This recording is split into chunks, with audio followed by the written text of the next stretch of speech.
আসসালামু আলাইকুম ওয়া রাহমাতুল্লাহি ওয়া বারাকাতুহু।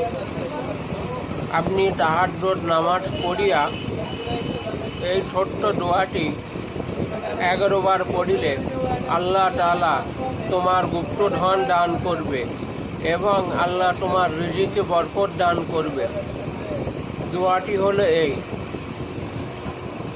ইয়া হাইয়ুম ইয়া কাইয়ুম লা ইলাহা ইল্লাল্লাহু বিরহমাতিকা আস্তাগীস। ইয়া হাইয়ুম ইয়া কাইয়ুম লা ইলাহা ইল্লাল্লাহু বিরহমাতিকা আস্তাগীস।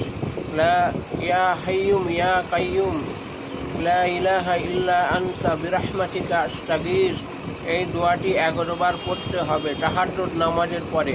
ইনশাআল্লাহ আল্লাহ তাআলা তোমার গুপ্তধন দান করবেন। আমিন, আল্লাহুম্মা আমিন। আল্লাহ তাআলা এই আমলটি সকলের করার তৌফিক দান করুক।